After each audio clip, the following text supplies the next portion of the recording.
Il n'y a pas longtemps, on introduisait l'univers du jeu vidéo dans La Petite Histoire avec un podcast exclusif sur le jeu Civilization VII. Aujourd'hui, démocratisée, la console de jeu a une grande place en France puisqu'en 2022, plus de 53% des foyers en France en possédaient une. Mais d'où vient la console dite de salon, la console de jeu? Qui l'a inventée? La Fabrique Audio présente La Petite Histoire. www.lafabriqueaudio.com. Salut tout le monde et bienvenue dans un nouvel épisode de La Petite Histoire des Inventions. Je suis Florent Mounier et c'est moi qui vais vous narrer cette histoire qui a été écrite et mixée par Sébastien Girard. Avant de commencer, un grand merci pour tous vos commentaires de plus en plus nombreux et toujours aussi agréables à lire. Et sans plus attendre, direction donc les États-Unis à la rencontre du premier jeu et de la première console. Le premier jeu vidéo de l'histoire remonte à la fin de la guerre. Nous sommes en 1947. Un jeu qui a été inventé par deux physiciens, Estelle Rayman et Thomas Tolliver Goldsmith Jr. Ce dernier a travaillé sur différentes applications du tube cathodique qu'on va retrouver dans nos télés et écrans d'ordinateur, rien que ça. Alors les deux hommes ont conçu un jeu électronique qui s'appelle le Cathode Ray Tube Amusement Device. Ce dispositif simule en fait un tir d'artillerie vers des cibles dessinées sur un film plastique apposé sur l'écran d'un oscilloscope. Le joueur peut alors ajuster la trajectoire du tir à l'aide de boutons et d'interrupteurs exploitant les propriétés du tube cathodique pour courber la trajectoire du faisceau. Tout ça est inspiré par les radars qui ont été utilisés pendant la Seconde Guerre mondiale. Alors c'est un jeu entièrement analogique et il ne repose pas sur un ordinateur. Et en 1948, les inventeurs obtiennent un brevet pour cette création, ce qui en fait finalement le premier brevet déposé pour un jeu électronique. Cependant, seul un prototype est réalisé et l'invention n'a pas eu d'impact significatif sur l'industrie vidéoludique de l'époque. Alors cette invention, elle va quand même donner un élan aux inventeurs, puisque en 1950, soit 3 ans après, le premier jeu sur ordinateur est créé. Alors on est encore loin de parler de commercialisation du jeu, c'est juste un morpion contre une intelligence artificielle. Mais les inventeurs ont dû construire un ordinateur pour faire ce jeu, ordinateur appelé Bertie the Brain, ordinateur qui mesure 4 mètres de hauteur et qui est dédié à 100% à ce jeu vidéo. On est donc encore très loin de la console qui arrive dans le salon. Alors cet ordinateur, Bertie the Brain, tout comme le Nimrod, qui arrive 1 an après, vont tous deux utiliser des affiches analogiques pour fonctionner. Donc on est encore sur du jeu électronique, mais pas du jeu vidéo à proprement parler. L'année suivante, le Oxo, un nouveau morpion, est créé par Alexander Douglas. Alexandre va le créer dans le cadre de sa thèse. Lui aussi, il va faire ça sur un ordinateur de la taille d'une chambre de bonne à Paris. Et ce jeu ne sera pas non plus commercialisé, vous vous en doutez, et sa considération comme étant le premier jeu vidéo est remise en question parce que malgré le fait qu'il propose des graphismes numériques, ces derniers ne sont pas mis à jour en temps réel. Donc pour beaucoup, on n'est pas encore dans un véritable jeu vidéo. Par contre, le jeu qui semble être considéré comme le premier jeu vidéo officiel s'appelle Tennis for Two. Nous sommes en 1958 et nous sommes dans un laboratoire nucléaire américain avec un certain William Higginbotham. Ce dernier va créer un jeu interactif pour divertir les visiteurs dans une exposition scientifique. Et ce jeu s'appelle donc Tennis for Two.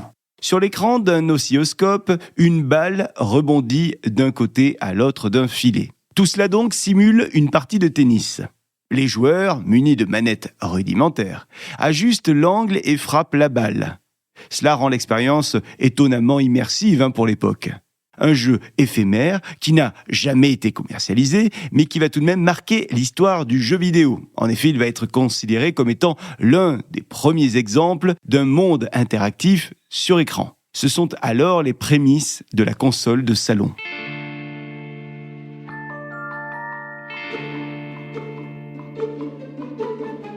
La première console va émerger, on va dire dans la tête d'un ingénieur allemand, exilé aux États-Unis dans les années 60. Cet homme, c'est Ralph Baer. Ralph Baer est né en 1922 en Allemagne et il est de confession juive. Toute la famille est partie pour les États-Unis en 1938 du côté de New York. Les études de Ralph ont subi des stops pendant la guerre, une guerre dans laquelle il a été mobilisé dans le renseignement militaire. Il était basé à Londres à ce moment-là, jusqu'en 1945. En 1945, c'est son retour et il finit ses études et il obtient son bachelor en sciences de l'American Television Institute of Technology de Chicago. Alors très vite, Ralph, il entame sa carrière d'ingénieur en télévision. D'abord chez Lorals Electronic en 1951, avant de filer chez Sanders Associates en 1955. Et c'est là-bas qu'une idée va voir le jour dans la tête de notre Ralph. En 1966, donc quelques années ont passé, n'est-ce pas ? Ralph Baer va imaginer une nouvelle manière d'utiliser les téléviseurs. On n'utilise plus seulement les téléviseurs pour regarder des programmes, mais on peut désormais, grâce à cette invention, interagir avec eux. Alors avec son équipe, Ralph développe un prototype qui est baptisé la Brown Box. Il s'agit d'une boîte qui permet d'afficher des formes simples et c'est une boîte qui permet de jouer à différents jeux. C'est un concept révolutionnaire qui va attirer l'attention de Maniavox, une entreprise d'électronique qui décide donc de racheter la licence à Sanders Associates pour commercialiser la machine sous le nom de Odyssey. On parle là de véritables consoles et lorsque cette console est lancée, on est en 1972, en septembre 1972, eh bien on propose une expérience totalement inédite. Pas de processeur, pas de mémoire, son fonctionnement repose uniquement sur des circuits électroniques. Et les jeux sont contenus sur des cartouches bien évidemment différentes de celles qu'on connaîtra plus tard puisqu'elles ne stockent pas de données. Elles modifient simplement les connexions internes de la machine pour générer des jeux différents. Les graphismes sont rudimentaires. Il y a des carrés, il y a des lignes en noir et blanc. Tout ça se fait sans son d'ailleurs, pas de musique. Et pour pallier à ce manque de couleurs, Maniavox va fournir des feuilles plastiques transparentes à coller sur l'écran pour ajouter des décors colorés si on veut. L'Odyssée inclut une quinzaine de jeux, dont un jeu de tennis, qui va inspirer directement Pong, le premier grand succès d'Atari plus tard.